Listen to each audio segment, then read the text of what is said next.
सल्तनत बल्दिया वस्ती के टूटने के बाद यकीनी तौर पर मुरीदैन भी इधर उधर हो गए। पीर साहब का तो पता ही नहीं है, कोई बात नहीं, लेकिन तनख्वाहें अटकी हुई थी। हमने बताया था, और आज भी हम लियाकताबाद टाउन गए तो पता चला कि वहाँ 3-4 बजे मैसेज आ जाएगा। शाबाश है बैंक वालों को। और हमने कहा था ना, ये बैंक ऐसा बैंक है जिसके एटीएम में पैसे ही नहीं होते जिस दिन तनख्वाह होती है, आप दूसरे बैंक से निकालते हो। लेकिन बहरहाल इस बैंक का कारनामा ये है कि जुम्मे को चेक जमा हुआ था और आज सारा दिन इनकी आईटी डिपार्टमेंट ने शायद काम नहीं किया। पता नहीं, वल्लाह आलम। हमारी तो 6 बजे दुकान बंद हो जाएगी, उसके बाद मैसेज आए तो आए, वरना तनख्वाह तो आज होनी थी बहरहाल।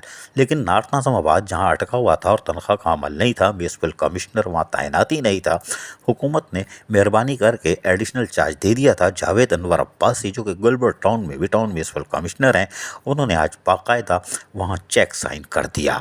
जी हाँ, यानी चिड़िया बिठा दी। 2-2 जगह चिड़िया। अमीर आदमी हो भाई, करोड़ों रुपए में खेल ले हो, कोई बात नहीं, खेल लो।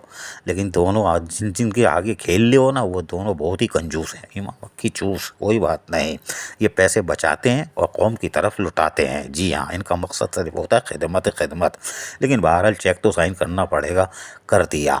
और टाउन चेयरमैन भी बैठे हुए देख रहे थे कि चलो अल्लाह अल्लाह करके हमारी भी तनख्वाह नॉर्थ नाज़िमाबाद की हो गई, वरना अजीज़ आरिफ तो चूरन बेच रहा था। लेकिन बहरहाल अफसरान और मुलाजमीन भी खुश होंगे कि चलो हमारे चूरन का फ़ायदा हुआ, हाजमा सही हुआ गवर्नमेंट का भी, और फिर टाउन के तहत बाकायदा तनख्वाहों का अमल शुरू हो रहा है। और यकीनी तौर पर आज चेक साइन हुआ है, जमा भी हो गया होगा। लेकिन बैंक का तो आपको पता है ना, वो 24 घंटे में भी काम मुकम्मल नहीं करता।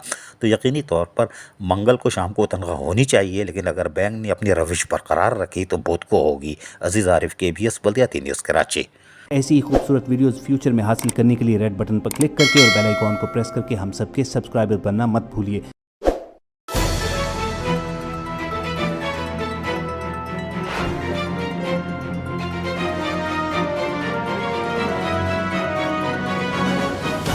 KBS बल्दियाती न्यूज़।